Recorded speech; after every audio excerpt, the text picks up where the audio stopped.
Entonces, primero partamos desde la naturaleza jurídica de la prescripción, y aquí ya solamente cuando hable de prescripción estoy hablando en materia tributaria. Entonces, ya vimos que en materia civil estaba el término de la prescripción adquisitiva como la prescripción extintiva.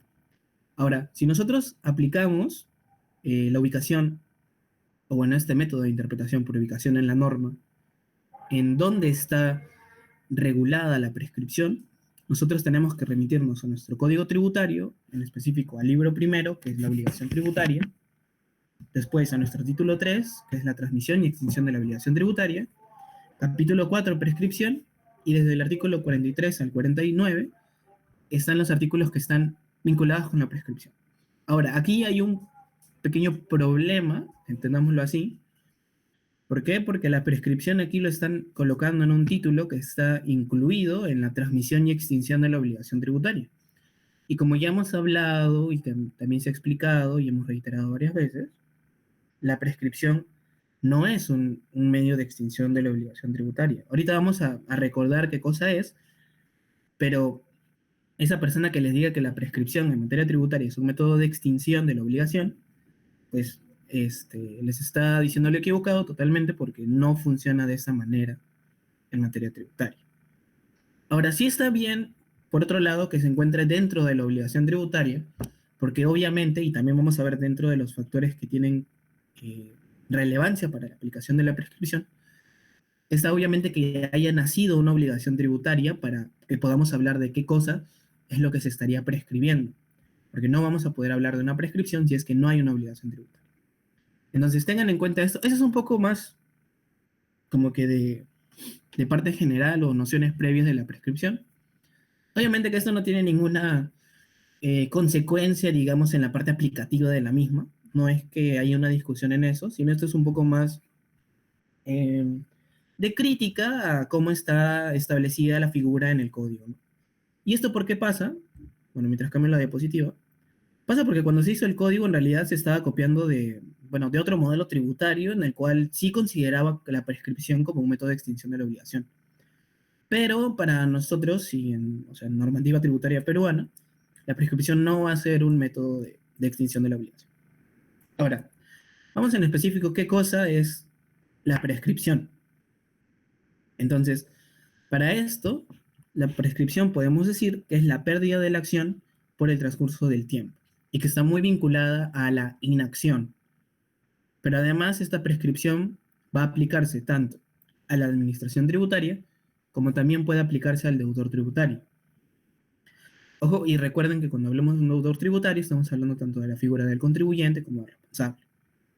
Entonces, en la administración tributaria, las acciones que se pierden por la inacción en el transcurso de un lapso de tiempo establecido en la norma están vinculadas con la determinación de la deuda, que tiene como consecuencia también que bueno, que se pierda la acción de iniciar procedimientos de fiscalización. También está el tema de la aplicación de sanciones vinculadas con la facultad de sancionadora de las administraciones tributarias, así como también exigir el pago. Y por otro lado, en el caso del deudor tributario, también existe la prescripción. En el caso principalmente de las solicitudes de devolución o solicitudes de compensación. Entonces, esto es lo importante que ustedes tienen que tener en mente cuando hablemos de la prescripción, ¿no? Entender que la prescripción no solamente le aplica a la administración tributaria, sino que también por un tema de seguridad jurídica, un poco más para equilibrar la balanza, también puede ser aplicada a los deudores tributarios. Ok. Ahora, en esta parte les he colocado la diferencia que existe entre prescripción y caducidad. Y es muy importante por lo siguiente, porque la prescripción, y este es un término que también ustedes van a usar bastante, o deberían de fomentarlo, es que la prescripción fenece la acción, por ejemplo, para exigir el cumplimiento de una obligación tributaria. Por otro lado, en la caducidad, ya hablamos de una extinción tanto del derecho como de una acción correspondiente. Otro punto a favor de la prescripción es que esta sí está contemplada en el código, ya hablamos en qué artículos está, mientras que la caducidad no está incluida en el código tributario.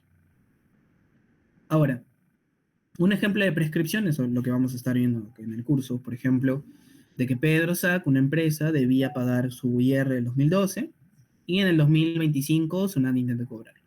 Entonces, aquí no le estamos hablando todavía del plazo de la prescripción, pero si se recordarán, este, bueno, los plazos son menores a, bueno, son hasta 10 años, ¿no? En este ejemplo estamos hablando de más de ese lapso de tiempo. Entonces, obviamente este periodo está contra prescrito y por ese motivo, pues, la SUNAT ya habría perdido esa acción de cobrar. Por otro lado, en el ejemplo de caducidad, está, bueno, les puse un ejemplo donde, por ejemplo, Ana quiere reclamar una indemnización, pero el plazo que tiene para poder reclamar esta indemnización es de 5 años. Y si no lo hace en ese lapso de tiempo, pues ella ya habrá perdido tanto el derecho para reclamar como también para la misma acción de reclamar dicha indemnización. Sí, entonces tengan muy en cuenta esta diferencia entre la prescripción y la caducidad. Ahora, cuando les hablaba de los requisitos que tiene la prescripción, o sea, para que justamente puedan declararse la prescripción, es en atención a 4 factores. Bueno, esto depende también bastante, porque algunos consideran únicamente los requisitos 2 y 3, pero en realidad, si seguimos la línea lógica de toda la operación desde que nace hasta que acaba, deberían de ser 4 requisitos. Uno es que obviamente exista una obligación tributaria.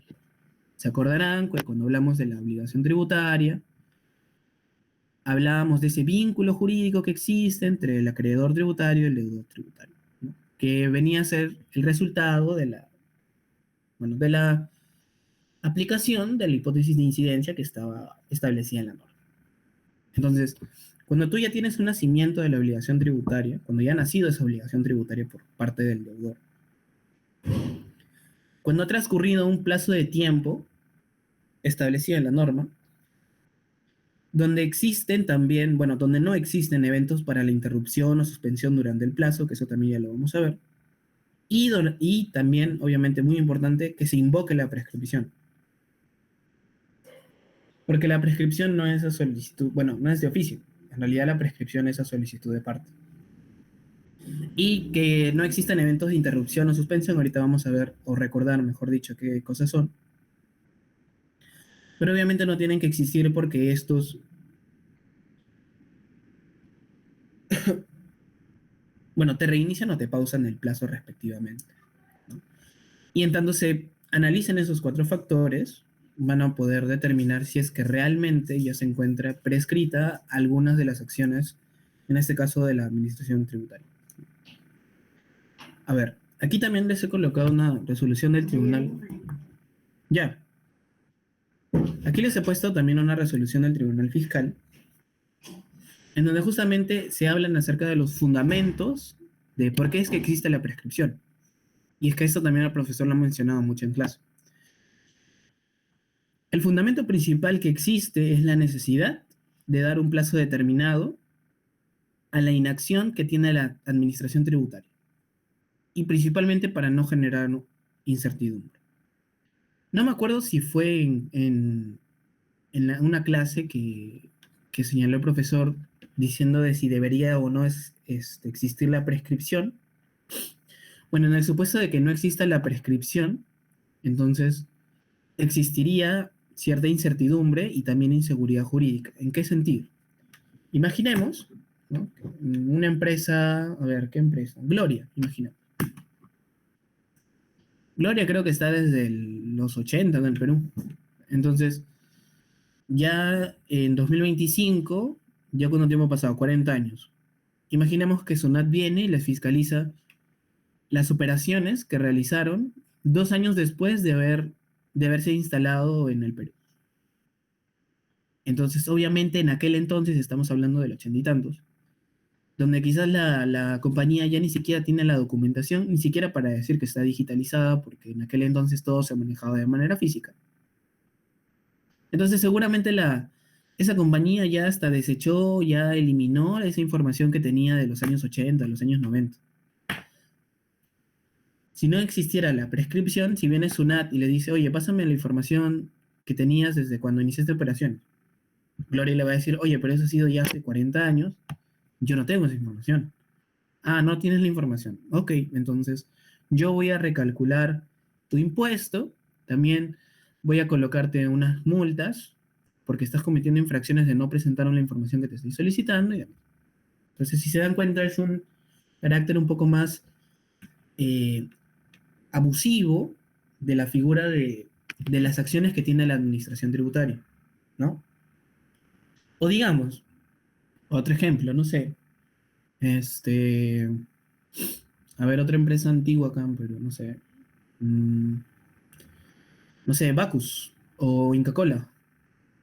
Imaginemos que Sunat se da cuenta en sus sistemas de que, no sé, desde el año 5 que empezó a operar no pagó su impuesto. Y viene y le emite una orden de ejecución coactiva diciéndole como que, oye, tú no has pagado tal impuesto. Recordarán que la orden de ejecución coactiva es autodeterminativa. O sea, se dieron cuenta que Inca Kola en ese momento declaró 1000, pero pagó 100. Sunat se da cuenta recién, hoy día, 12 de octubre de 2025, y les dice, oye, págame esta deuda de hace 40 años. Obviamente, pues no tendría sentido de que ocurra eso. Y es justamente por ese motivo en el cual se fundamenta la prescripción, principalmente para tener mayor seguridad jurídica y no estar en la incertidumbre de, oye, SUNAT va a venir, no va a venir, nos puede fiscalizar, nos puede emitir alguna acción de cobro. Es lo importante por eso de la prescripción. Ahora, aquí también les estoy colocando un fundamento del Tribunal Constitucional vinculado a este tema también, en donde va en el mismo sentido, ¿no? No voy a leerlo todo, pero luego les paso las diapositivas para que puedan chequearlo. Pero básicamente el razonamiento va en el mismo sentido. En defensa de los principios, bueno, de seguridad jurídica, pero también de la capacidad contributiva. Y tiene sentido el tema de la capacidad contributiva porque obvio, este, la empresa, en este caso que les decía Gloria, obviamente no tiene la misma capacidad contributiva que tiene hace 40 años, ¿no? Quizás, imaginemos que hace 40 años, esto es un ejemplo, no necesariamente es lo que ocurre. Digamos que hace 40 años a Gloria le iba súper bien, tenía grandes operaciones millonarias en el Perú, ¿no? Pero a la fecha esas operaciones pues no son las mismas, o sea, habrán caído, digamos, un 70%. Entonces, si se dan cuenta, la capacidad contributiva que tenía en aquel entonces era mucho mayor a la de ahora. Y es el mismo caso en varias empresas, ¿no? La capacidad contributiva que tiene cada una no es que sea un estándar, sino es que es bastante fluctuante. Sin embargo, esto a la administración tributaria pues no le importa y simplemente buscará determinarte la deuda y exigir el cobro en lo vinculado a los ingresos que puedan tener las empresas. Ahora bien, bueno, como bien señala ahí en la diapositiva, esta prescripción y algunos también dicen que es una especie de sanción para la administración tributaria, en el sentido de que se busca castigar la inacción que ha tenido la misma en un lapso de tiempo, ¿no? Porque como ya, bueno, o podrán recordar, la administración tributaria tiene ciertas facultades, las cuales puede aplicar. Sin embargo, si la administración tributaria, no sé, se duerme en sus laureles y se le da la gana de realizar sus acciones cuando le plazca, pues obviamente ahí estamos hablando de un problema. Es por eso que existe esta figura de la prescripción, para equilibrar la balanza y justamente para no poder, bueno, para que exista esta seguridad jurídica en la parte de los deudores tributarios y para que obviamente no tengan la incertidumbre de las, bueno, en todo caso del tiempo que tienen. Ahora, hablando de los plazos de la prescripción, y aquí es cuando ya empiezan los artículos del Código Tributario, porque incluso no hay una definición de qué cosa es la prescripción en el propio código. No, eso no lo tenemos. Los artículos que empiezan a hablar desde la prescripción empiezan desde aquí, desde el 43, hablando de los plazos. Entonces, Ustedes también dentro de bueno, ustedes pueden revisar su código o revisar el artículo 43 del Código Tributario en Internet y ahí podrán ustedes ver cuáles son los plazos que existen en la prescripción. Ahora, mucho cuidado porque no estoy hablando aquí del cómputo de plazos. Yo sé que ya se ha hablado bastante en clase y yo también lo voy a repetir, de que, por ejemplo, en el caso de deudas en la que se presentó la DJ, el plazo para la prescripción es de 5 años. Eso lo sabemos por efectos del curso, ¿no? Para efectos de computar su plazo. Pero para efectos de lo que dice el plazo del propio código, es de 4 años. Ya después vamos a ver desde cuándo inicia, ¿no? Porque tiene diferentes maneras dependiendo de su periodicidad. Sí, ajá. De que si se empieza a computar desde el 1 de enero del año siguiente y demás. Entonces, para eso, primero tenemos que tener en cuenta cuáles son los plazos. Y los plazos, según el Código Tributario, son de 4 años, en el caso de deudas en las cuales sí se presentó una declaración jurada, ya sea anual o mensual, y en específico cuáles serían las acciones las cuales se estarían prescribiendo. En este caso, se prescriben las acciones después de bueno, en tanto se compute el plazo establecido en la norma, para determinar la obligación tributaria, para exigir el pago, para aplicar sanciones. Si se dan cuenta, esas tres acciones las cuales les estoy indicando son acciones las cuales están en cabeza de la propia administración tributaria. Cuando yo hablo de determinar la obligación tributaria, también estoy hablando de realizar un procedimiento de fiscalización, por si acaso.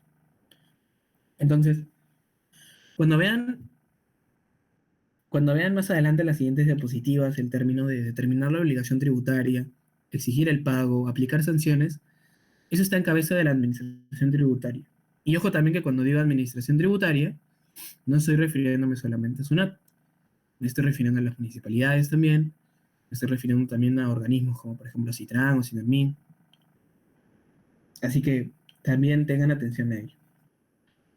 El caso donde sí le aplica la prescripción al deudor está en el tiempo en el que éste puede solicitar una devolución o una compensación. Y el plazo que tiene el mismo es de 4 años. Y si se dan cuenta, también obviamente,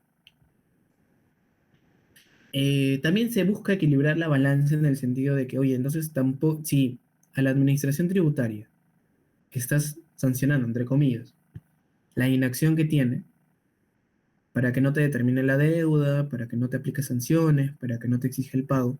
Entonces, lo lógico también es que el deudor tributario también tengan bueno, también se castigue la inacción que tenga en el caso de solicitudes de devolución o compensación. Entonces, de esa manera podemos equilibrar un poco más las cosas. ¿Sí? Bueno, este es un resumen como tal. En el código está esta parte también, salvo la parte de las acciones, que esto es lo que se ha estado hablando en el curso, este, cuando se estaba explicando este tema. Ahora sí, dejando de lado el 43, en el 44 ya hablamos acerca del cómputo de los plazos, ¿no? Y cuando hablamos del cómputo de los plazos, aquí ya ustedes verán que el artículo 44 tiene varios incisos también, donde te hablan acerca de los tributos de la periodicidad anual, donde te hablan de los tributos que no son de periodicidad anual, que son los mensuales, básicamente, y los tributos que no están considerados en el numeral 1 y 2. Ahí también en el mismo código ustedes van a poder encontrar la fecha de inicio del cómputo de plazos que tiene esto, ¿no? Ya sea desde el 1 de enero del año siguiente, de la presentación de la DJ, en el caso del primer inciso, y también si se dan cuenta acá resalto bastante el tema de qué acciones son las que están prescribiendo en cada caso. No que es tanto el tema de determinar la obligación tributaria y exigir el pago.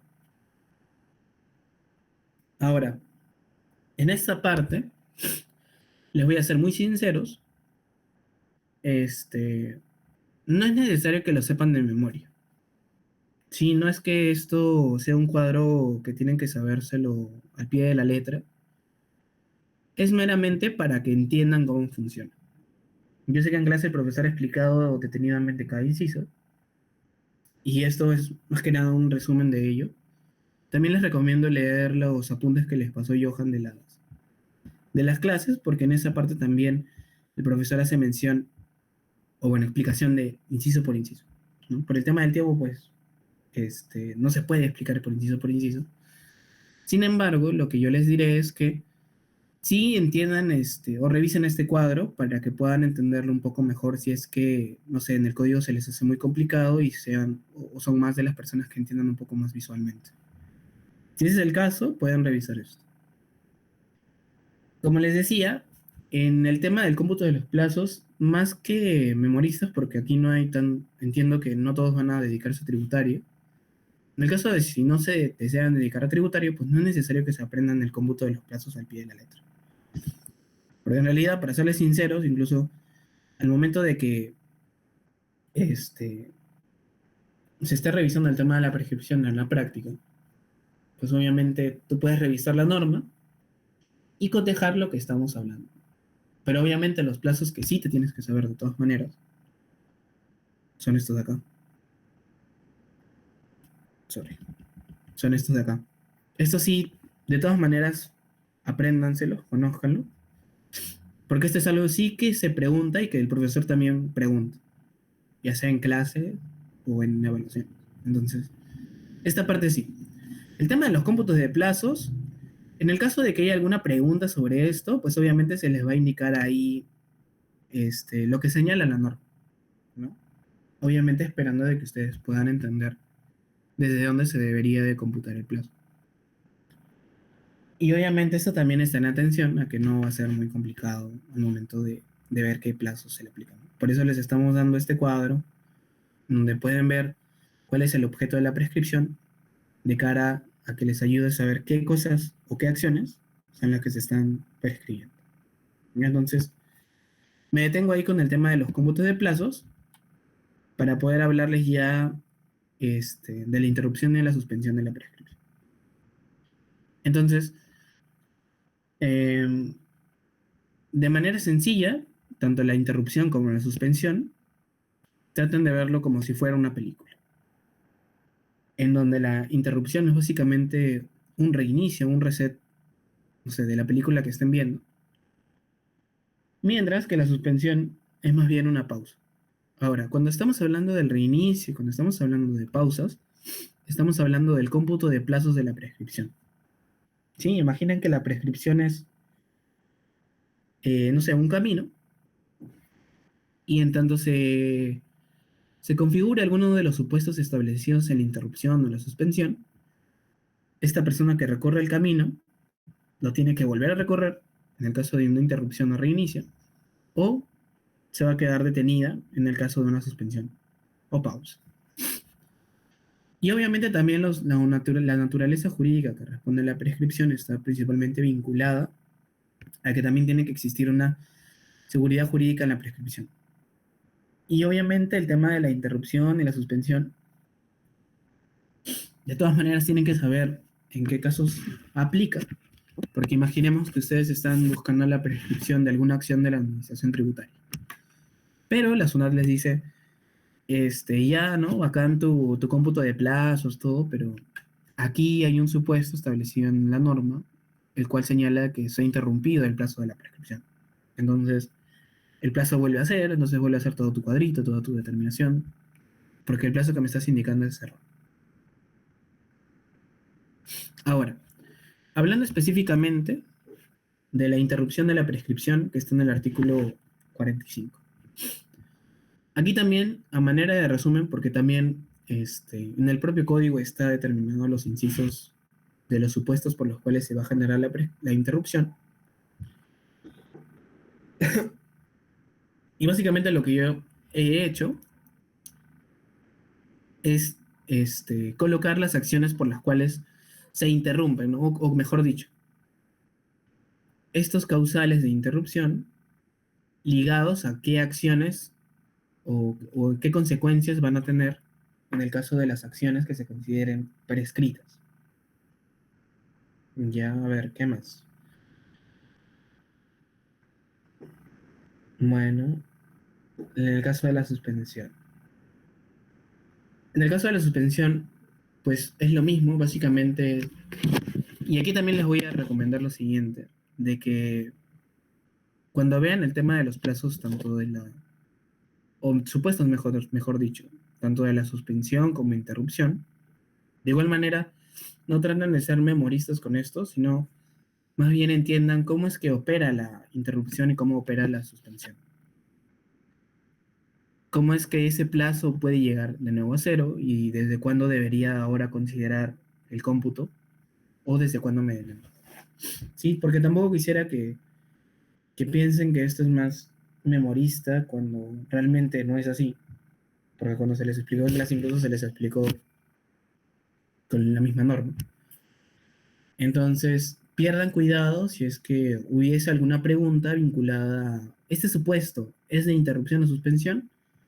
No, no va a ser tanto así porque sería complicarlo mucho más, porque en realidad el propósito de esto, o sea, el fundamento para que ustedes entiendan la figura es saber cómo funciona y cuándo aplicarlo. Obviamente, en el caso de los supuestos, se pueden revisar en la norma a ver si es que se ha suspendido o prescrito en el caso de la aplicación práctica de la misma. Así que por ese mismo motivo, pues no hay que, o sea, no, sería, ¿cómo decirlo? O sea, no sería prudente que yo les explique así a detalle y diciéndoles que esto es memorista, porque incluso, o sea, de memoria yo no me lo sé. Algunos supuestos, claro que los tengo en la mente, pero de todas maneras a veces recurro al mismo código para corroborar si es que estoy ante un supuesto de interrupción o suspensión de los plazos de prescripción.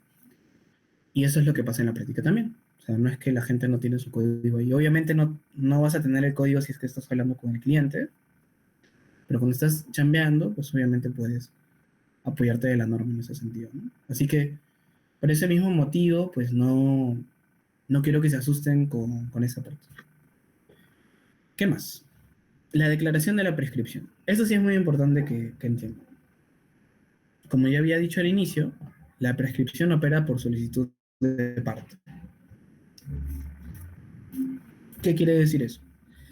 De que la misma prescripción puede ser declarada a pedido del deudor tributario, ¿no? Esta no opera de oficio. ¿Qué más? También está vinculada a la presentación de una solicitud. Esta solicitud, la cual se presente, donde valga la redundancia, se solicite la prescripción de las acciones de la administración tributaria, pues en el mismo escrito de solicitud se debe incluir qué acciones son las que estarían prescribiendo y obviamente haciendo énfasis en cómo es que se llega a determinar ese plazo de que en efecto la acción se encuentra prescrita. Esto es muy importante. Ahorita vamos a ver en qué casos en los cuales se opera esta prescripción, pero mientras tanto tengan en cuenta lo que les dije. Ahora, el pago voluntario de la obligación prescrita. Ya, eso tengan también muy presente. Como nosotros hemos estado comentando, la prescripción no es una forma de extinción de la obligación tributaria. La prescripción lo que hace es que, bueno, fenece la acción o las acciones que tiene la administración tributaria que están vinculadas bueno, que están vinculadas con el nacimiento de la obligación tributaria, ¿no? Entre esas acciones ya hablamos la determinación de la obligación tributaria, hablamos también de la aplicación de sanciones o exigir el cobro de la obligación tributaria como tal.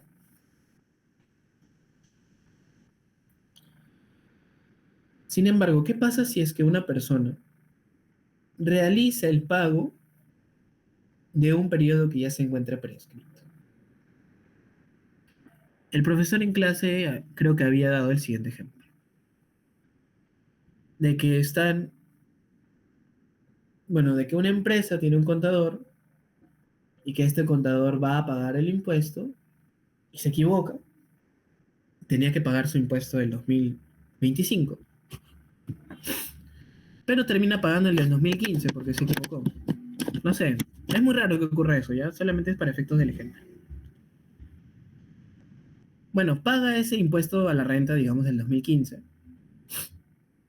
Digamos que justo dio la casualidad de que en ese entonces no lo pagó, no lo pagaron, pero que en un procedimiento previo, el área tributaria de la compañía solicitó la prescripción de dicho ejercicio y la administración tributaria les dio su resolución señalando que en efecto dicho periodo se encuentra prescrito. Sin embargo, este señor va, este contador va y paga ese impuesto que ya fue declarado prescrito incluso por la misma administración tributaria en atención a la solicitud presentada por la compañía. Entonces, realiza esa acción, el señor se va feliz, regresa, ¿no? Y en la empresa se da cuenta este contador que pagó el del 2015 y no el del 2025. Entonces el señor, no sé, pues se pone a revisar su código, no sé qué hace.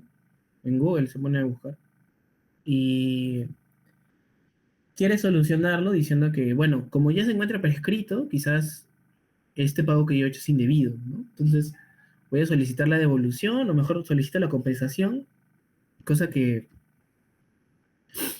al final de cuentas no hay ninguna consecuencia para la compañía. Pues obviamente lo que está haciendo este señor es totalmente equivocado y errado, porque el mismo código te señala que el pago voluntario de la obligación no te da derecho a solicitar una devolución de lo pagado, así como tampoco obviamente una compensación de lo que has pagado. ¿Y por qué? Porque, como dijimos al inicio, la prescripción te fenece esa acción a cobrar, pero no te extingue la obligación como tal. O sea, que digamos que hay una prescripción, es como decir que le digas a la administración tributaria, oye, por si acaso tú ya no me puedes cobrar. La deuda sí existe. O sea, deuda hay, pero tú ya no me puedes cobrar esa deuda porque ya ha pasado el tiempo que establece la norma para que tú puedas realizar tus acciones de cobro, tus acciones determinativas. Entonces, no tiene sentido de que tú, como administración tributaria, me intentes cobrar a mí algo que ya está prescrito. Sin embargo, sí tiene sentido de que yo, como una persona, no sé, profisco y que quiere pagar sus impuestos, vaya y diga, bueno, aunque este impuesto ya se encuentra prescrito, yo de todas maneras voy y lo pago porque yo sé que debemos. Entonces, obviamente eso sería muy imprudente de mi parte si es que se considerara en ese caso este, posterior una solicitud de devolución o una compensación por pago indebido en este caso. A ver, ¿qué más tenemos acá? Ya, y esto ya es para ir finalizando. El tema de los ejemplos, y principalmente les he puesto este ejemplo de la prescripción en los casos de declaraciones informativas barra declaraciones juradas de periodicidad anual, es el siguiente. Ahorita estamos en 2025, ¿verdad? Entonces, por este año las empresas tienen que pagar su impuesto a la renta. Pero cuando las empresas paguen su impuesto a la renta, la fecha de vencimiento de su declaración y pago, en este ejemplo está el 29 de marzo del 2026. Esa es la fecha de vencimiento para la presentación de la DJ del 2025. ¿Sí? Entonces, yo quiero saber cuándo puede prescribir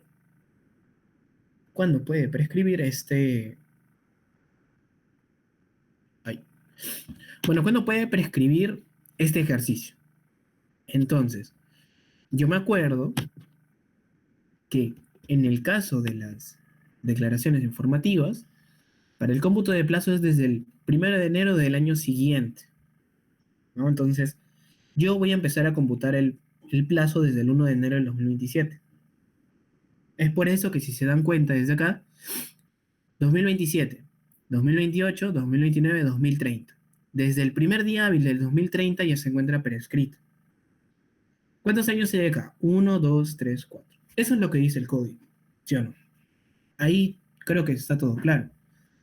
Sin embargo, para efectos prácticos, si es que a ti te preguntar, oye, el 2025, ¿cuándo prescribe?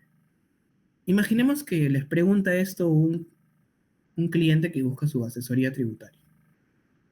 Bueno, si tú le dices 4 años, si tú le dices, bueno, según mi código tributario, 4 años, pues entonces ahí estás mal, porque no estás considerando que empieza desde el 1 de enero del 2027, bueno, en este caso, ¿no? Que es el 1 de enero del año siguiente. Y obviamente también a esa persona, pues, seguramente no le importe mucho desde cuándo empieza el cómputo de plazos, cuándo acaba, si hay interrupción, si hay suspensión. Entonces, obviamente la respuesta más rápida, y también para que, bueno, la respuesta correcta, en este caso es, bueno, en el caso del ejercicio de 2025, prescribiría en el 2030, que serían como dentro de 5 años. Y obviamente ahí habrá, o puede que la administración tributaria intente imputarte alguna interrupción, alguna suspensión, pero de manera general, los 5 años. Y obviamente lo que estamos diciendo está correcto, porque nosotros nos encontramos ¿dónde? Estamos en el 12 de octubre del 2025. Entonces, si nos preguntan al día de hoy, oye, entonces realmente, ¿cuándo está prescribiendo este ejercicio, ¿no? El 2025? Bueno, yo cuento 5 años, y eso sería el 2025. Y cuento 5 años porque estoy contando que empieza desde el 1 de enero del 2027, ¿no? Entonces, por eso es que de manera práctica en el curso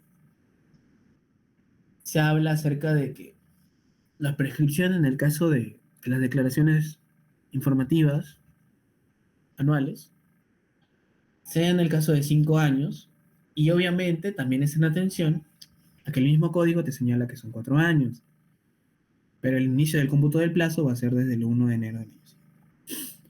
A ver, bueno, eso sería todo. Creo que algo adicional para comentarles en esta parte eh, es lo siguiente. El tema de la prescripción, para serles totalmente sinceros, véanlo más desde ese enfoque de entender cómo funciona, cuáles son los fundamentos que persigue, qué cosa es la interrupción, qué cosa es la suspensión. Ahora, el tema de qué cosas deberían de saber sí o sí, era lo que les había comentado en esta parte a ver, era en esta parte de acá. Esta parte sí se la tienen que saber. Esta parte sí no es tanto memorística, sino es un poco más de sentido. Además, no son muchos los plazos. Pero el tema de los demás plazos, ya de cómputo de plazos de cuando opera, ¿no? O los supuestos de interrupción o suspensión, en realidad eso no es necesario que se lo aprendan de memoria. O sea, vamos más allá de lo práctico. Y creo que es lo importante. Bueno, pues a menos que se dediquen a, no sé, ver una parte de los litigios vinculados con la obligación tributaria, o los litigios administrativos, perdón, en el derecho tributario, ahí te puedo aceptar de que sí te tienes que saber los supuestos al pie de la letra. Pero para efectos del mismo curso y para no complicarlos más, porque hay otros temas que obviamente también merecen atención, es que tengan en cuenta esto, ¿no? ¿Qué más? Recomendaciones. Revisen los ejemplos que les pasó Johan en sus apuntes, porque esos ejemplos son los ejemplos que el mismo profesor ha dado. No los quería, o sea, no los quería repetir porque en realidad sí están bien, o sea, entendibles, pero en el caso de que haya alguna duda igualmente, me lo puedan comunicar, ¿no? Pero ya está, este sería el resumen, para repaso, para explicación de todo lo que se estaba hablando en prescripción en el curso, ¿no? Obviamente haciendo atención a los aspectos más importantes, para que ustedes puedan seguir la hilación de este tema. A ver, ¿qué más? Qué raro, yo pensaba que tenía una diapositiva más, pero no. Y bueno, no sé si tienen alguna duda, alguna consulta, sino ya para poder pasar a la siguiente parte de la asesoría, que ya viene a ser el procedimiento de fiscalización. Y que de hecho ese procedimiento de fiscalización también lo van a ver, de que el profesor habla bastante en clase porque tiene bastante casuística. Y que incluso hay un electivo que es el que también lo dicta el profesor de fiscalización, que creo que algunos están aquí, en donde justamente se habla únicamente de casos prácticos, en donde se ve qué cosa es lo que suele cuestionar la administración tributaria y demás. Sí, adelante, Johan. Sí, José, ¿qué tal? Una pregunta. Dime. Eh, la prescripción, si mencionaste que es a pedido de parte, pero Sí. ¿qué sucede si por ejemplo, la Administración Tributaria ya te emite una resolución de determinación? ¿Tú, Ujú. posterior a que te emitieron esa resolución, puedes solicitar la prescripción? Claro, buena pregunta. De hecho, en realidad, en la línea de cómo opera esto de cuando tú opones la prescripción, en ese caso que tú me mencionas, en donde la SUNAT ya intenta cobrarme la deuda, obviamente yo tengo los mecanismos para poder interponer un recurso de reclamación, un recurso de queja, en los cuales yo como argumento señale que la acción en la cual la administración tributaria intenta cobrarme, pues ya está, este, ya se encuentra prescrita. Obviamente, eh, no sé, o sea, dentro de estos, ¿cómo decirlo? O sea, dentro de esos procedimientos de cobranza, de reclamación o apelación, yo puedo oponer la prescripción. Incluso, si es que el procedimiento ya está en vía judicial, yo también ya puedo oponer la prescripción. O sea, si bien la prescripción opera a solicitud de parte, también en el mismo procedimiento que SUNAT, o sea, intente cobrarte, tú puedes utilizar la oposición de la prescripción como un argumento para justamente resguardar tu derecho. No sé si quedó claro esa parte. Sí, sí quedó claro, gracias. Ya, de acuerdo. Entonces, vamos a pasarle a Yair la segunda parte de la asesoría. No sé si estás ahí, Yair. Sí, hola José, hola chicos, ¿qué tal? Ya, chévere. Buenos días. Voy a pasar a presentar las diapositivas. Me avisan porfa cuando se pueda ver.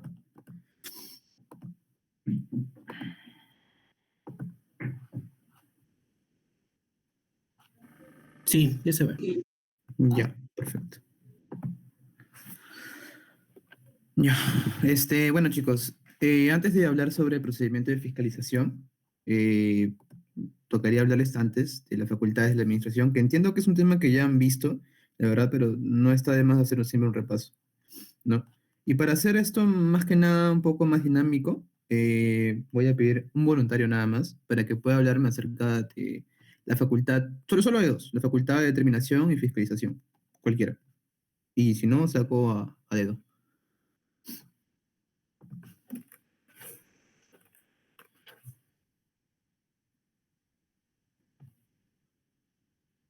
No, nadie, Johan, tú a ver, por favor. ¿Qué tal, Jair?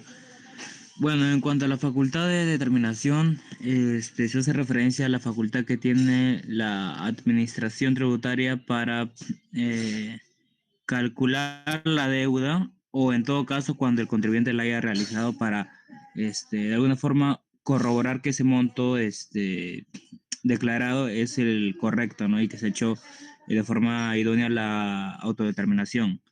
Mientras Ujú, que por la parte de la Facultad de Fiscalización se hace referencia a aquella atribución que tiene la administración para, eh, pues, para hacer una revisión del cumplimiento de las obligaciones tributarias y entre ellas es la principal que se realiza pues con respecto a la determinación, ¿no? Si se ha realizado de forma correcta o no mediante el procedimiento de fiscalización propiamente dicho, ¿no? Donde ya entran a otros aspectos como la facultad discrecional de la administración tributaria y bueno, su facultad sancionadora si de ser el caso, ¿no?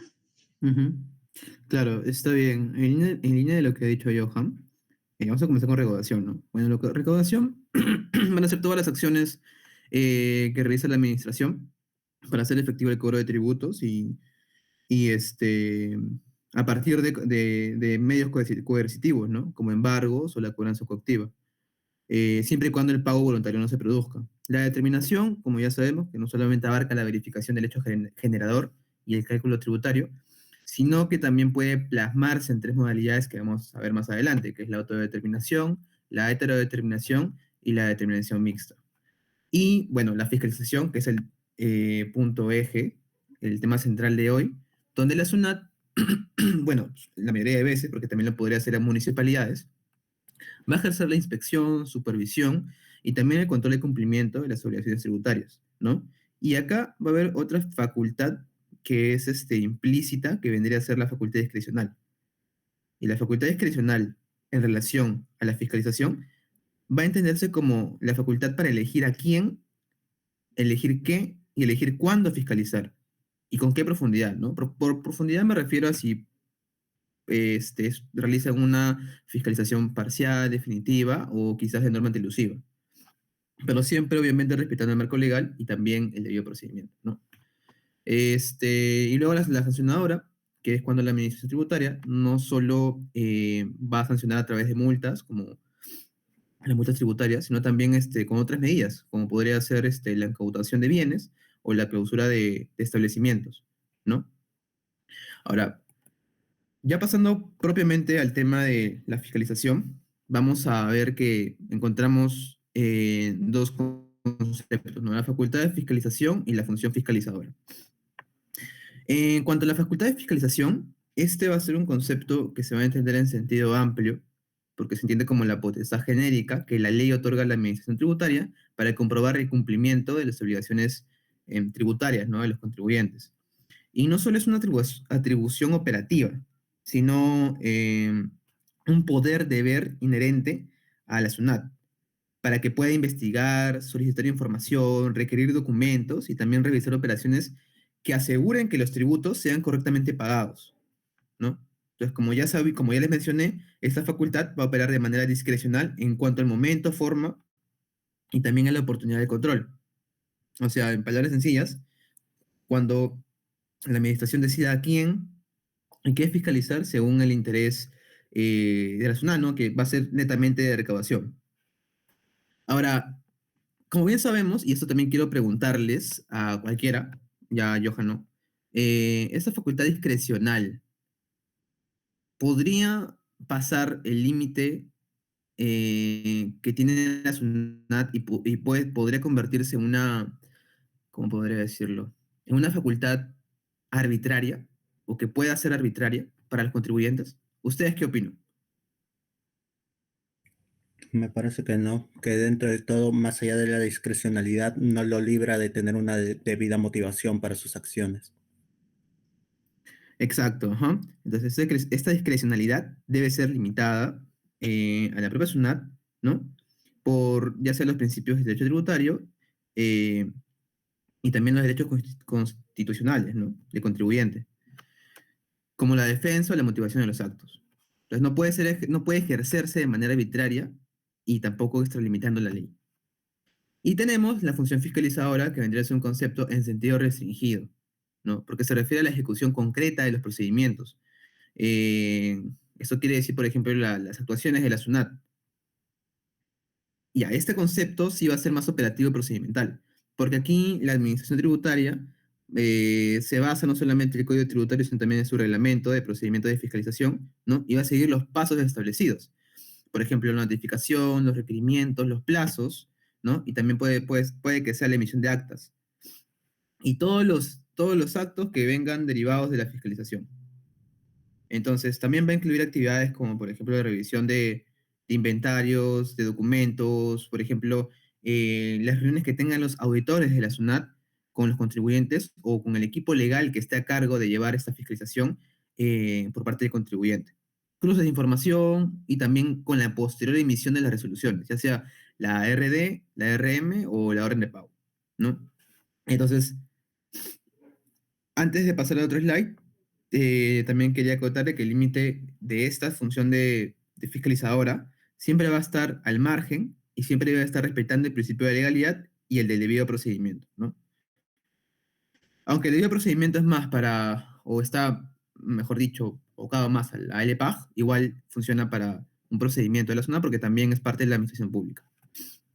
Ahora pasamos ya propiamente con la fiscalización tributaria, ¿no? El procedimiento de fiscalización, eh, donde podemos distinguir dos procedimientos que son fundamentales y que van siempre de la mano, ¿no? van relacionados, que es el procedimiento de fiscalización y la verificación.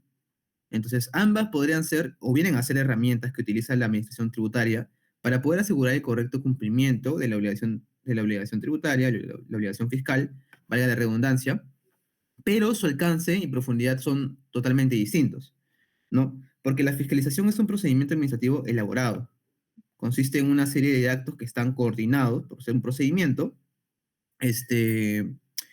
cuyo objetivo va a ser determinar correctamente la obligación tributaria, ¿no? Y va a implicar un análisis detallado y también exhaustivo, donde la SUNAT puede revisar todos los registros contables, documentación, operaciones que se han realizado, incluso también cuando haya, no sé, pues cruces de documentos o información equívoca, es aquí donde la SUNAT va a poder darle un análisis más detallado, más profundo, ¿no?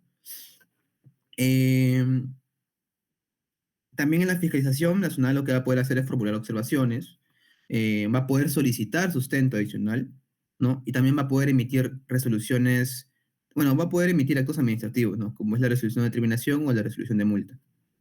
En cambio, el procedimiento de verificación va a ser solamente una constatación simple y complementaria, ¿no? Donde la administración únicamente va a corroborar la existencia de un cierto hecho o un documento. Por ejemplo, si una declaración fue presentada o si un pago realmente fue realizado. Acá no hay un profundo análisis, ni siquiera hay un análisis, ¿no? Tampoco se cuestiona el fondo o la veracidad de la información. Entonces, normalmente suele terminar o suele estar ligado a lo que es la emisión de un orden de pago. Como bien saben, ya el orden de pago va a ser cuando la deuda tributaria sea calculada por el mismo contribuyente, porque lo puede hacer el contribuyente o la administración. Pero en este caso, si lo hace el contribuyente, obviamente se va a notificar una orden de pago.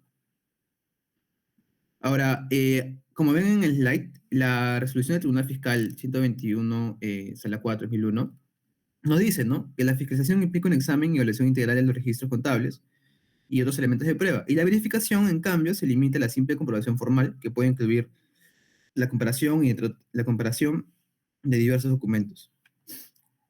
Entonces vemos que también acá hay una diferencia no muy grande, pero igual sustancial, sobre el alcance y la finalidad de cada procedimiento.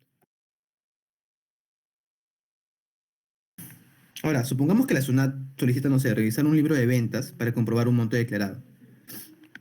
Si solo compara el libro con la declaración presentada, o sea, con la DJ, sin mayor investigación, estamos frente a una verificación de la SUNAT, que en la mayoría de veces, por no decir todas, siempre lo hace de forma interna. O sea, esta no se va a notificar al contribuyente, sino va a ser un procedimiento netamente interno de la misma SUNAT, ¿no?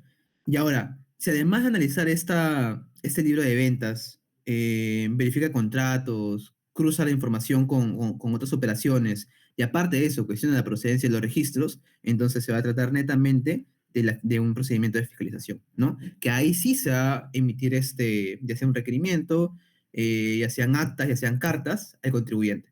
Ya no va a ser interno, sino que se va a exteriorizar al contribuyente para que pueda estar al tanto de qué información debe presentar para que eviten pagar un monto de más, ¿no? Para que la SUNAT les repare ciertos gastos o les informe que lo que han pagado en su declaración jurada, ya sea mensual o anual, está equivocado. Ahora, como les venía diciendo al principio, antes de pasar ya a los demás aspectos, ¿sí?, el procedimiento de fiscalización como tal, en la determinación habían tres tipos, que es la autodeterminación, la heterodeterminación y la determinación mixta, ¿no? Entonces, entendamos que la determinación va a ser una facultad clave para la administración tributaria porque consiste en reconocer cuándo un hecho está grabado y de esta forma calcular el monto del tributo a pagar. Y como bien saben, esta acción puede corresponder tanto al contribuyente como a la SUNAT. Va a depender también del tipo de impuesto y también cómo se vaya a aplicar, ¿no?, este cálculo. Pero existen tres modalidades. La autodeterminación, que es el régimen más usado en el Perú, donde el contribuyente, o sea, el deudor tributario, va a verificar por sí mismo la realización del hecho generador. Va a determinar la base imponible y posteriormente la cantidad de tributo, ¿no? Por ejemplo, cuando una empresa declara y paga su IGB, impuesto a la renta, lo va a hacer a partir de su cálculo en su propia contabilidad o en sus propios registros. Obviamente aplicando la norma tributaria, ¿no? Y esta modalidad, si bien es cierto que fomenta el cumplimiento tributario voluntario y eficiente, también deja como que una puerta abierta a que la administración revise y por A o por B haya ejecutado mal, te emita una orden de pago, ¿no? Y posteriormente quizás también la probabilidad de que se haga una fiscalización por ese periodo.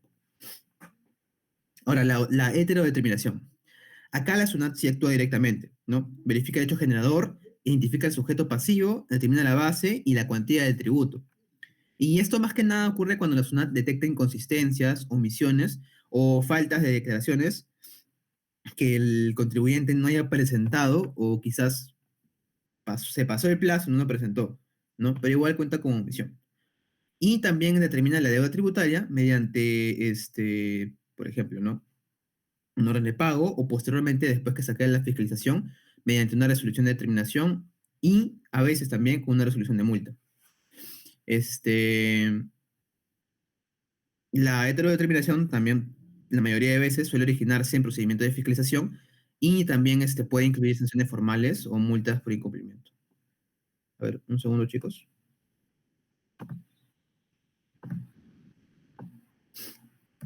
Ya. Y la mixta, que va a ser una colaboración entre el contribuyente y la administración tributaria, ¿no? Esta más que nada va a ser en tributos aduaneros, así que para tributos internos, como se le conoce, no va a ser tan incisiva o no va a ser de aplicación, ¿no? Porque acá en esa parte de la determinación mixta, la SUNAT requiere información técnica o documentación especial que el contribuyente va a ayudar a entregar. O sea, el contribuyente participa activamente en el proceso. Ya no es tanto el contribuyente solo o la SUNAT solo, sino los dos, ¿no? Por ejemplo, en operaciones de importación, donde se necesita, no sé, pues información técnica sobre mercancías, ambos actores van a eh, construir juntos la determinación del tributo aplicable. Entonces, sí, la determinación mixta permite mayor precisión, pero siempre va a estar abocada a materia aduanera. Ahora, pasemos a la siguiente slide, que es sobre el procedimiento de fiscalización. Como bien saben, el procedimiento de fiscalización va a ser la secuencia de actos realizados por la SUNAT, y que obviamente están paradas en el artículo, en el Código Tributario, a partir del artículo, si es que pueden ir al artículo 61. A partir de ese artículo hasta 64, si no me equivoco, va a estar comprendido el procedimiento de fiscalización. Obviamente que deben complementarlo con el reglamento de procedimiento de fiscalización para poder entender los actos y pasos que se deben llevar a cabo, ¿no? Que es con el fin de determinar si los contribuyentes han cumplido una correcta y una completa obligación tributaria. Entonces, la finalidad de la fiscalización tributaria va a ser obtener certeza material, ¿no? La verdad material. No solo revisar los documentos, sino también corroborar que reflejan la realidad de las operaciones económicas. Ahora, ¿cómo inicia una fiscalización tributaria? Pues se va a iniciar a partir de la emisión de dos documentos, ¿no? De la notificación de dos documentos, mejor dicho, porque sí o sí tienen que llegar al contribuyente. Si es que no le llega, el contribuyente no puede afirmarse que se ha iniciado el procedimiento de fiscalización, porque esta va a iniciar con la notificación de la carta de presentación y el primer requerimiento. La carta de presentación va a ser un documento en donde el contribuyente va a poder ver que se inicia una fiscalización a un periodo determinado, por ejemplo, sea el 2025, ¿no? De impuesto a la renta, IGB.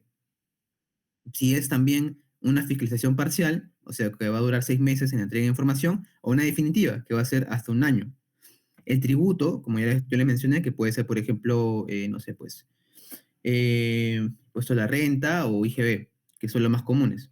El periodo a revisar, y también va a estar, y que es importante también, los nombres de los agentes fiscalizadores, ¿no? De los auditores de la SUNAT, que deben estar identificados completamente y debidamente también. Pero esto ya es más como que una parte práctica, ¿no? Una parte ya más técnica. Y en el primer requerimiento, que va a exigir la exhibición y presentación de documentos clave, informes, registros, libros contables, pero que en su mayoría, por no decir siempre, va a ser información general, una información amplia. Entonces, el contribuyente puede mencionarle, ¿no? Oye, ¿sabes qué? Yo normal entrego mi información, te entrego mis libros contables, pero por ejemplo hay un punto donde te dice de que le entregue la información de la estabilidad tributaria que tengo con el Estado. Y eso yo como empresa no la tengo. Entonces, si me escrito pongo, ¿sabes qué? No tengo esta información. No hay problema. Igual, ambos deben ser notificados, tanto la carta como el primer requerimiento, en la forma y en los plazos que se establezcan para que el contribuyente pueda ejercer su derecho de defensa oportunamente. Porque, como bien saben, si bien es cierto que el procedimiento de fiscalización inicia con la emisión de estos dos documentos, que es la carta de presentación y el primer requerimiento, el, el plazo, el cómputo de plazos para la fiscalización, para la entrega de información, va a iniciar siempre y cuando se haya entregado toda la información del primer requerimiento. Es decir, me notifican esto, me dan un plazo hasta para poder presentar toda la documentación que me dan en el primer requerimiento. Si es que yo no presento toda la información que me han pedido, aún no va a iniciar el año o los 6 meses que me dan como plazo para que inicie la fiscalización. Entonces deben tener siempre eso en cuenta. Ahora, todo requerimiento, o bueno, toda carta de presentación debe contener información indispensable, ¿no? Más que nada para poder garantizarle al contribuyente transparencia y legalidad. Como por ejemplo debe ser la identificación de la empresa fiscalizada, el nombre, el RUC, el domicilio fiscal, el número de documento, la fecha de expedición, el carácter del procedimiento, si es parcial o definitivo, la especificación del tributo y periodo, el objeto del requerimiento, y también debe estar debidamente firmado, ¿no? Y ahora, en cuanto a la notificación, puede realizarse en el domicilio fiscal declarado, puede ser, por ejemplo, en oficinas administrativas de SUNAT, del contador, o en la mayoría de casos, ahora que estamos ya con el buzón electrónico de la SUNAT, siempre va a notificarse por este medio, ¿no? Que viene mejorando o viene implementándose desde la pandemia. Ahora, durante todo el procedimiento de fiscalización, la SUNAT puede emitir más requerimientos, ¿no? Requerimientos sucesivos. Y en cada uno debe presentar solicitudes que estén debidamente motivadas. Es decir, si es que te he entregado información, no me pueden pedir información de un periodo de hace, no sé, pues 20 años. O no me pueden pedir información desde que inició mi empresa. Salvo excepciones también. Salvo excepciones que vamos a ver más adelante. Ahora, el contribuyente tiene derecho a ser informado sobre qué puntos está siendo fiscalizado y sobre qué documentación debe entregar. También tiene el derecho a conocer el expediente, los requerimientos, a presentar pruebas y también sus descargas mediante escritos de requerimiento, ¿no? Y que también se dejen actas de cada actuación significativa, que ahorita vamos a ver, pero adelantándonos un poco, las actas van a ser, por ejemplo, cuando te emiten un requerimiento, esta va a llegar con su acta o puedes solicitar la acta, donde te digan o donde te den la fecha exacta en la cual se emitió el requerimiento, ¿no? Esto más que nada para poder tener mapeado los plazos en los cuales vas a entregar tu escrito de respuesta o los plazos en los cuales puedes ir armando tu línea del tiempo de toda la fiscalización, ¿no? Y ver también cuándo vence el año o los 6 meses que tiene la fiscalización para tú poder entregar la información a la SUNAT. Ahora, pasamos al siguiente slide. A ver, ¿qué más puedo decir acá? Nada más. Ahora, los documentos o notificaciones que van a ser emitidas en un procedimiento de fiscalización son estos 4. Las cartas, los requerimientos, los resultados de requerimientos y las actas. Entonces, las cartas. Las cartas en sí van a ser comunicaciones formales, ¿no? Mediante las cuales la SUNAT va a informarle al contribuyente hechos eh,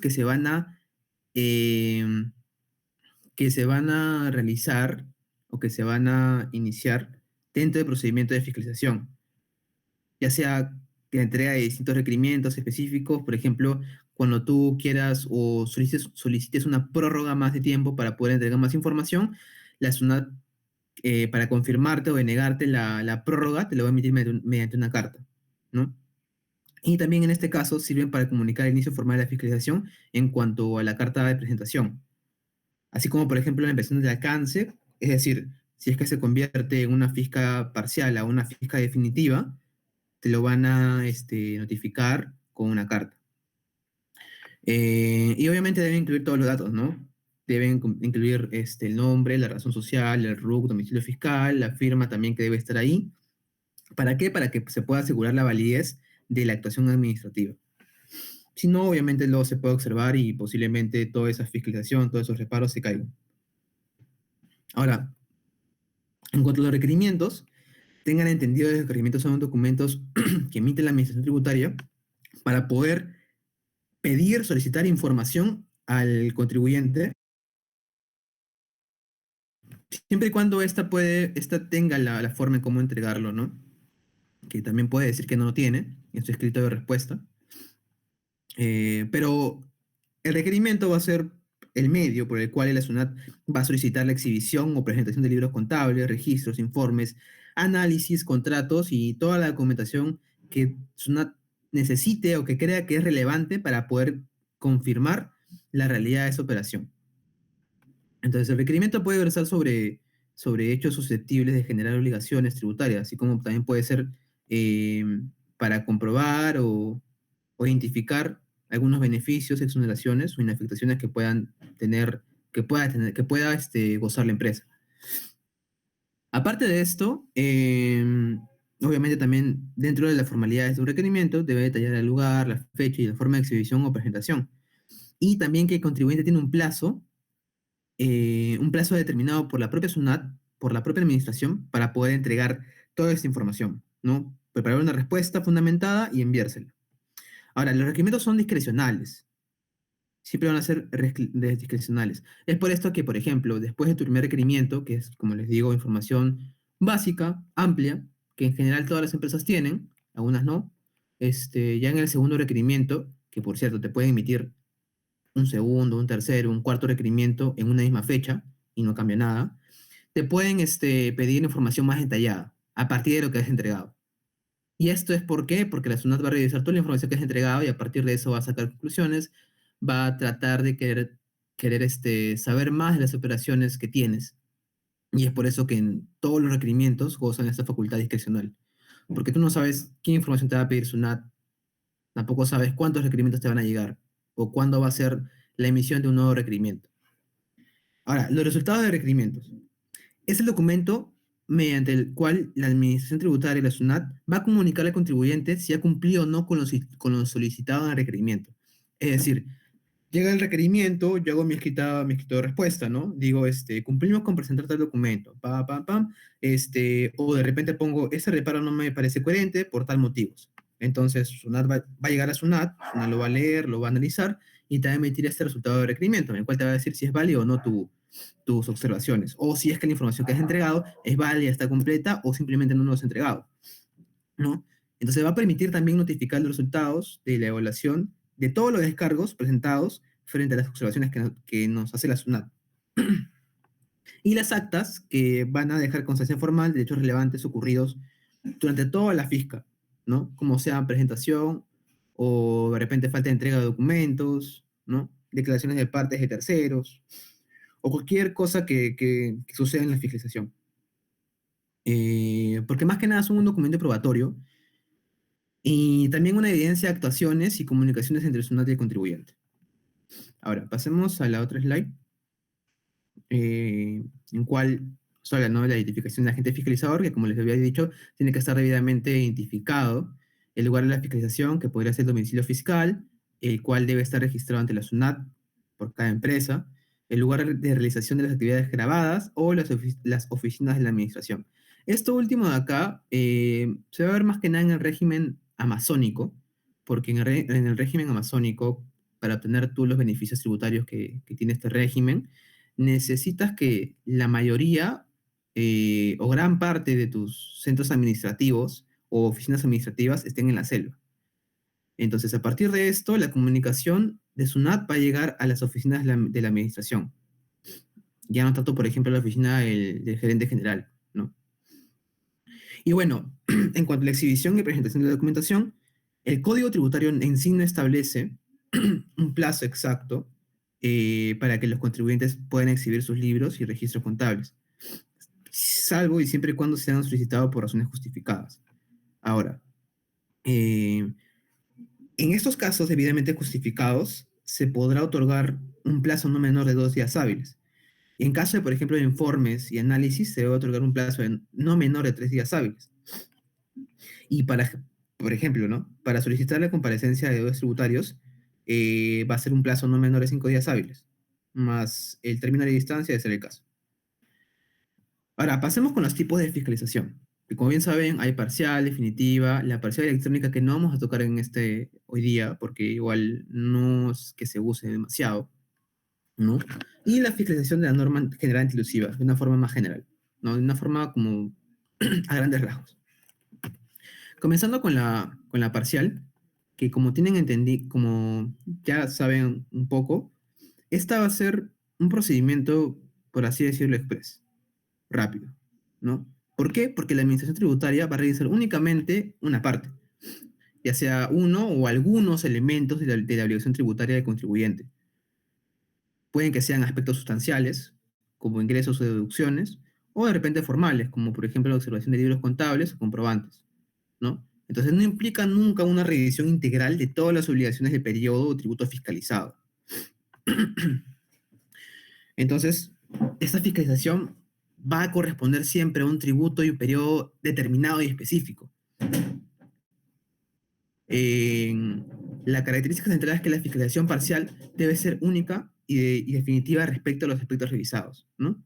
Entonces, eso quiere decir que la SUNAT no puede volver a fiscalizarlos en ese mismo periodo o en esos mismos puntos, salvo, no sé, pues, excepciones, ¿no? Como por ejemplo, que haya un error material comprobado, para que de esta forma se puedan asegurar también la seguridad jurídica y la previsibilidad del contribuyente.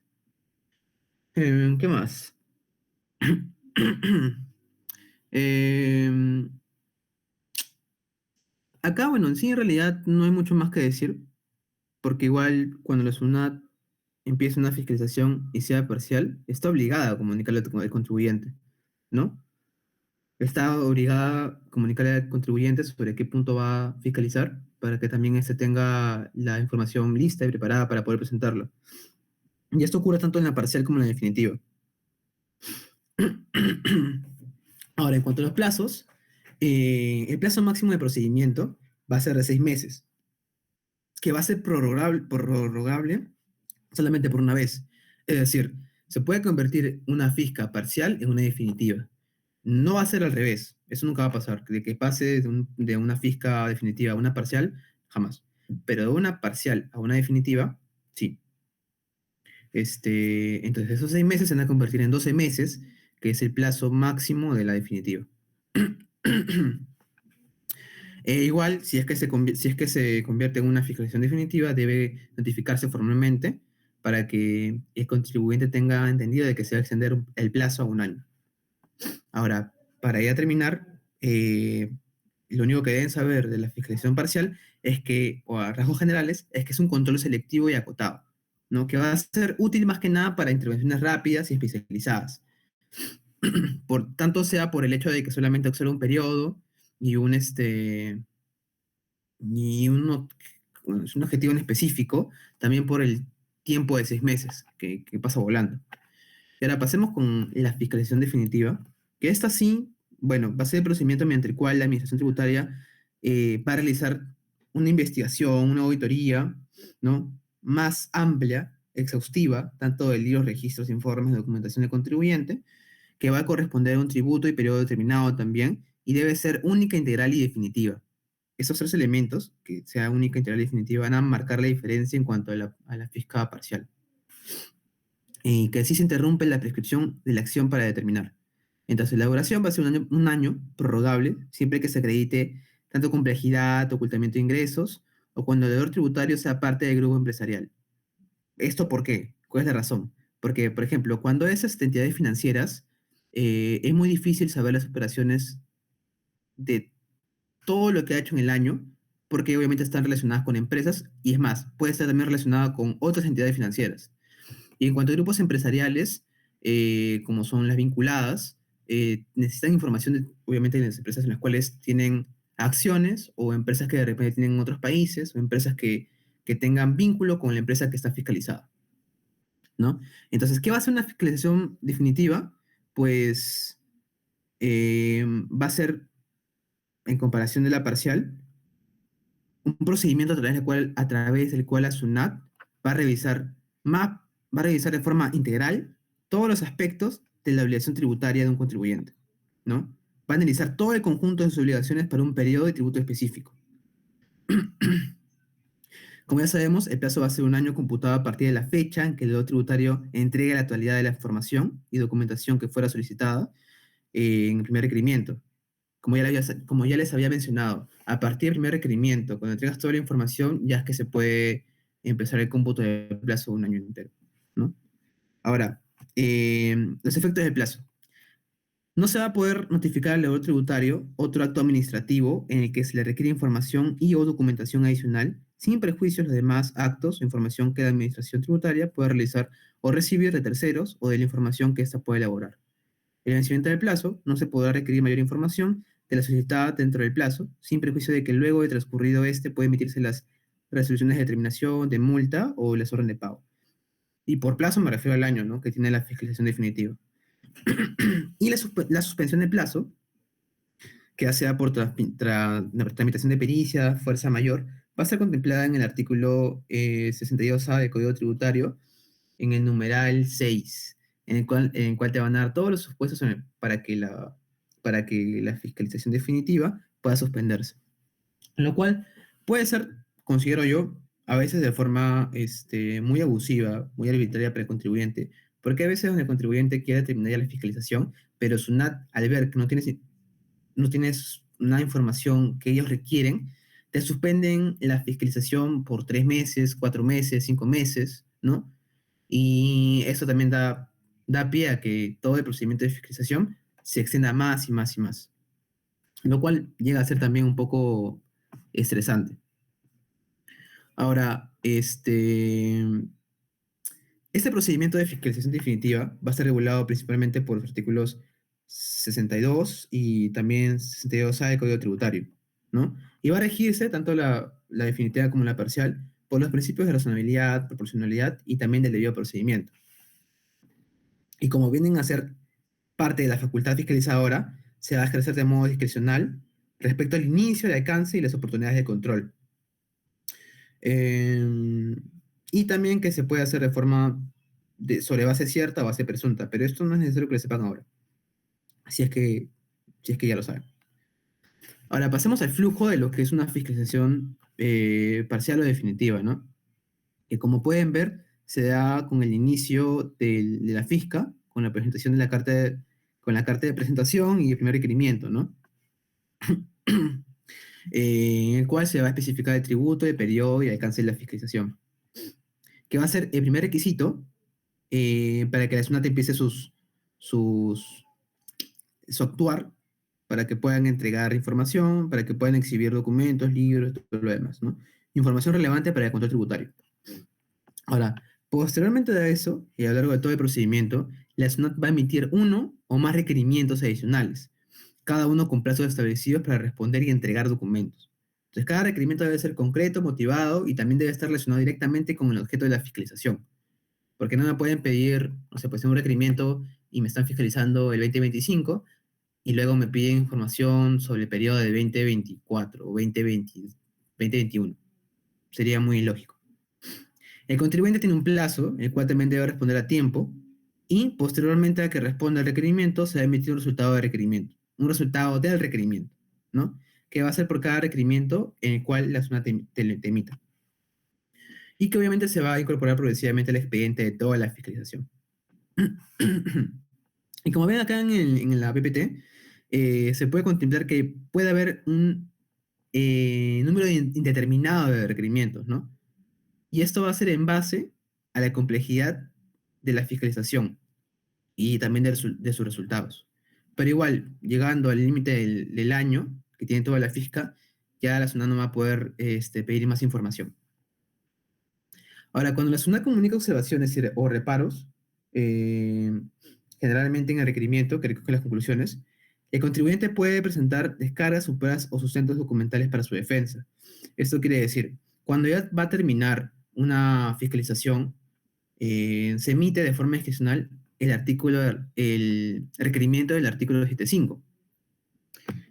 Supuestamente es de forma opcional, pero ya se ha visto de que en el 99% de todas las fiscalizaciones se emite ese requerimiento, ¿no? que va a ser más que nada un resumen, o va a ser un requerimiento resumen, en el cual SUNAT te va a mostrar todo lo que te ha reparado, todas las observaciones que ha levantado, es decir, que ya ha identificado que el contribuyente tiene razón, y cuáles sí te va a hacer pagar, ¿no? El cual tú tienes un plazo de hasta máximo, me parece, 5 días para responderlo. Es corto, porque como es un resumen, tiene que ser corto la respuesta. Y ya posteriormente el resultado de requerimiento, y ahí finaliza, o bueno, casi finaliza la fiscalización. Porque la fisca va a terminar cuando ya se emitan la resolución de terminación, acompañado o no de una resolución de multa, y también podría ser con la emisión de la orden de pago, ¿no? Entonces, eso básicamente. Ahora, es importante destacar que una vez vencido el plazo de procedimiento, que sea 6 meses, para una fisca parcial o un año para una definitiva, que pueden ser prorrogables en casos previstos por la ley, ya no va a ser posible presentar medios de prueba adicionales, ¿no? Con el fin de que pueda evitar indefinidas oportunidades de defensa también de fiscalización. Entonces, la diferencia entre una definitiva y una parcial va a ser más que nada en el alcance, el plazo y el agotamiento de la facultad de la SUNAT. En el alcance, pues la definitiva ya sabemos que es total, es todos los aspectos del tributo, y la parcial va a ser solamente algunos elementos. En el plazo, la fiscal definitiva tiene un año, ¿no? Con condiciones especiales de prórroga, y la parcial tiene 6 meses nada más. Luego, que, por ejemplo, puede ser ampliada la parcial, sí, puede ser ampliada de una parcial a una definitiva, y la definitiva no puede ser ampliada, ¿no? Y bueno, pasamos a la siguiente slide, donde acá podemos ver la fiscalización de la norma general antielusiva.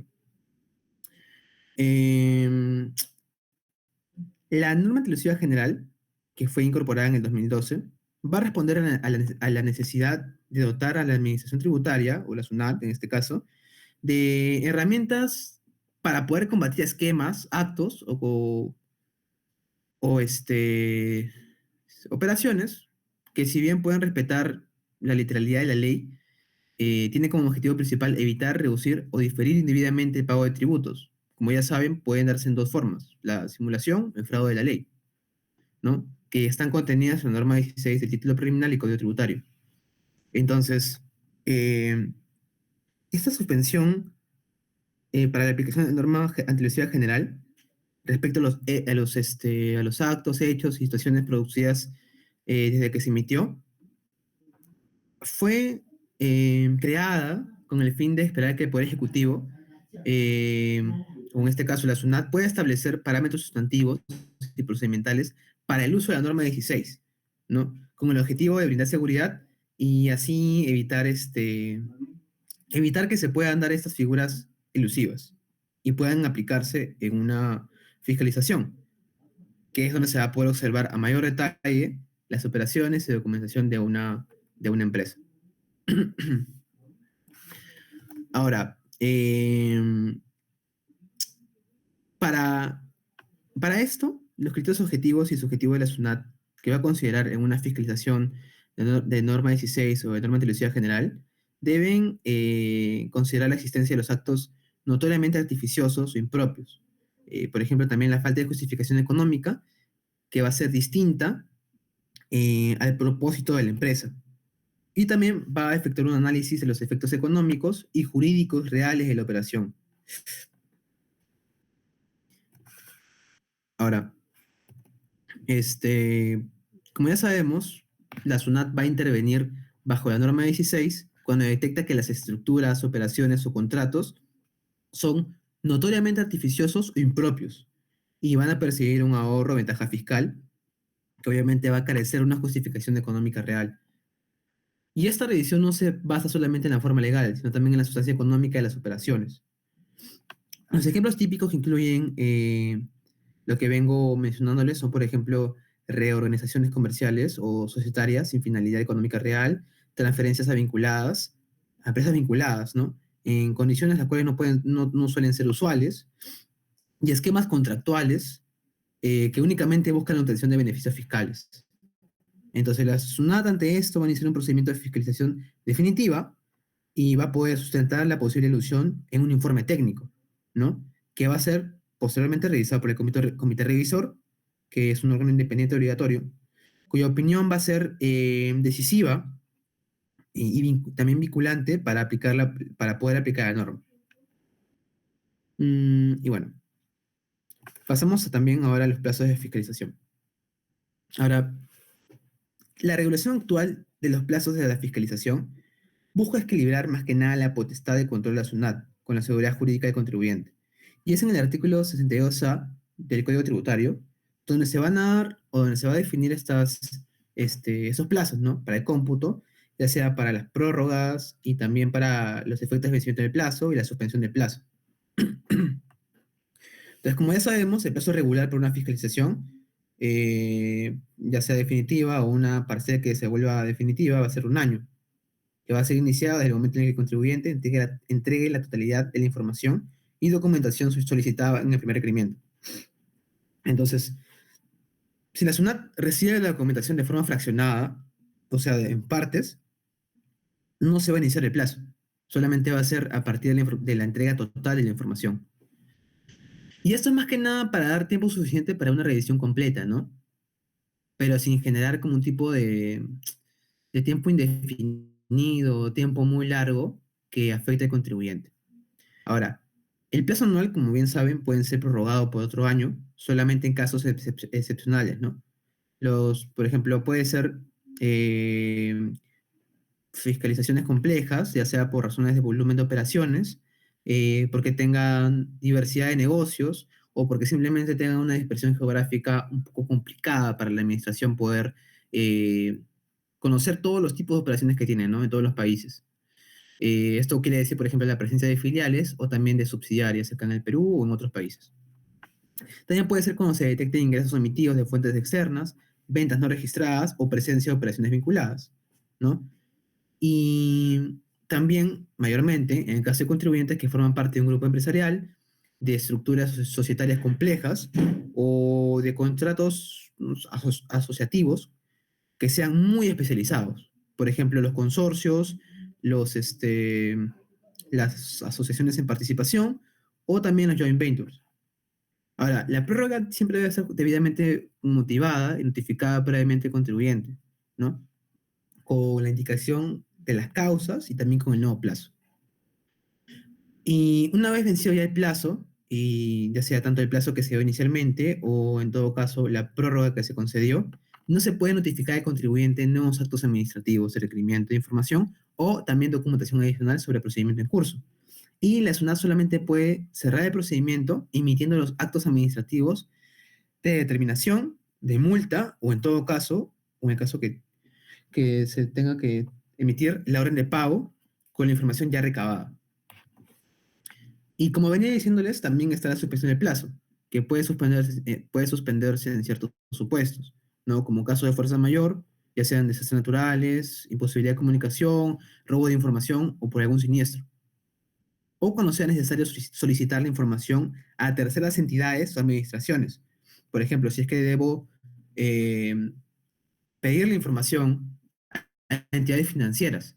Como la entidad financiera tiene miles de clientes, obviamente va a demorar en entregarme la información que es de la empresa. O, por ejemplo, si es que tiene operaciones en otro país, pongamos, no sé, en Canadá, para poder obtener esa información sí va a ser más complicado. Ahora, como les venía diciendo, al finalizar una fiscalización, si bien es cierto, se emite la RD, la RM o el orden de pago, previamente a eso, la SUNAT va a emitirte, en la mayoría de casos, un último requerimiento, que vendría a ser el requerimiento del artículo 7.5, ¿no? De esta forma se va como que dar a conocer al contribuyente las observaciones y las infracciones detectadas, pero de forma detallada, ¿no? Con los motivos de cada reparo y los cargos formulados por la SUNAT. Ahora, el contribuyente acá tiene un plazo mínimo que ya es establecido en el artículo 7.5 del Código Tributario, un plazo mínimo de 3 días hábiles para presentar sus observaciones y todas las pruebas contra los cargos formulados en el artículo, en el requerimiento que se notifica al deudor tributario mediante el artículo 75. Y eso la SUNAT debe considerarlo para ya emitir posteriormente la RD, ¿no? La resolución de determinación. O sea, esos 3 días no pueden ser prorrogables, por ejemplo, porque ya son definitivos. O sea, si el requerimiento de GT5 es prácticamente un resumen de todo, tu tiempo va a ser más corto porque solamente debes presentar los últimos descargos o tus opiniones, ¿no? El cual se nos va a evaluar para ya posteriormente emitir el resultado del requerimiento, donde ya prácticamente se acaba toda la fiscalización, porque acá ya SUNAT no te va a emitir ningún requerimiento más, sino que te va a emitir la resolución de determinación y la de multa, si es necesario. Ya. Ahora, pasemos por la última parte, que es los actos de determinación. Ya para acabar, porque ya son más de 11:30, que está regulada en los artículos 75 y 76 del Código Tributario, ¿no? Y es un acto administrativo emitido por la SUNAT, que al concluir todo el proceso de fiscalización, se va a formalizar el resultado del control ejercido sobre el contribuyente y se va a poner en conocimiento la existencia y el monto de una deuda tributaria, que va a ser el producto de estas omisiones o inexactitudes detectadas durante toda la fiscalización. ¿Y cuándo procede la resolución de determinación? Bueno, va a ser después de revisar toda la documentación, declaraciones y registros que el contribuyente haya entregado en todos los requerimientos que se hayan emitido en la fiscal.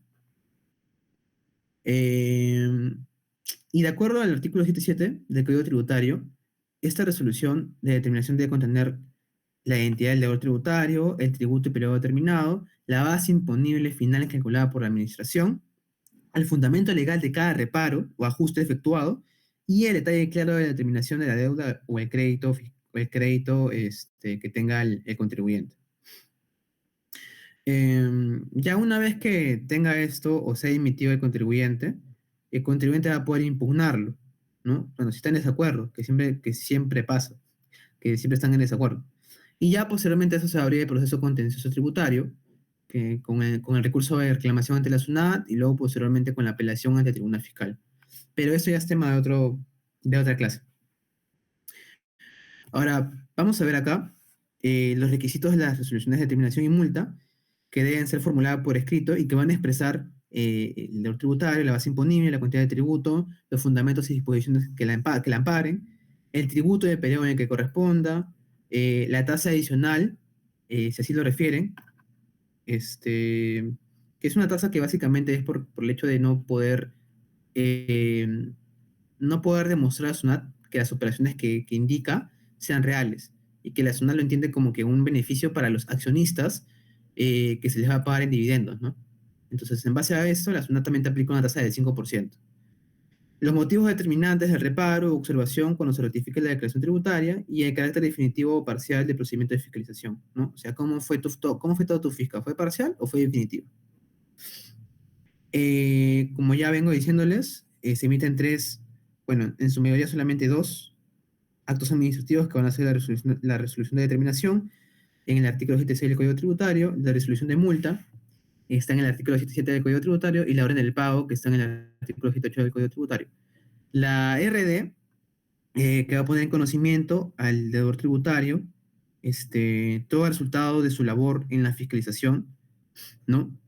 De las obligaciones tributarias que tengan que pagar, que tengan que cumplir, y también de la existencia de crédito o de la deuda tributaria que tiene el contribuyente. Y ya posteriormente a esto puede presentar un recurso impugnatorio de reclamación ante la SUNAT. Luego la resolución de multa, que va a ser consecuencia del incumplimiento de todas las obligaciones formales o sustanciales que se encuentren tipificadas en el último capítulo del Código Tributario, ¿no? Y que sean sanciones, que también pueden reclamarlas. Y la orden del pago, que va a ser básicamente la exigibilidad al deudor tributario para que cancele la deuda tributaria que estuvo erróneamente calculada por el contribuyente. Ahora, podemos ver acá, por ejemplo, una resolución de determinación. Acá también una resolución de multa. Obviamente en la parte de arriba te va a especificar qué es. Y una orden de pago. Ya para esto, como iba a hacerle preguntas, pero ya casi son las 12, vamos a responderla por por mi cuenta. En este caso, sí se puede exigir información respecto a un tributo prescrito. Como le dije al inicio, SUNAT no debería pedir información de hace, no sé, pues, de un periodo que ya fue prescrito, ya sea por los 4, 6 o 10 años. Por los 4 años por excelencia. Pero sí puede hacerlo siempre y cuando esta documentación tenga una relación directa, lógica y temporal con la determinación de la obligación tributaria del ejercicio que te están fiscalizando, ¿no? Y que no esté prescrito. Ahora, hay un informe que, bueno, después le pasaré toda la diapositiva para que lo puedan revisar, ¿no? Que va en relación a ese tema de si es que se puede pedir información respecto a un periodo que ya prescribió para comprobar ciertas operaciones, ¿no? O ciertos cruces de información con un periodo fiscalizado que no está prescrito. Ahora, también acá, medios probatorios que deben presentarse en etapa de fiscalización, que deben presentarse antes que termine la fiscalización, porque garantizan el debido procedimiento y permiten que la SUNAT pueda valorar la actuación y los medios probatorios de todo lo que se ha entregado, ¿no? Para que se pueda analizar en conjunto. Porque igual lo vas a poder presentar posteriormente en etapa ya contenciosa, pero con ciertos requisitos. Y por último, esta resolución del Tribunal Fiscal, que también pediría que la revisen posteriormente. Y como ya son las 12, chicos, ¿alguna pregunta, duda, consulta? Para terminar ya esta parte.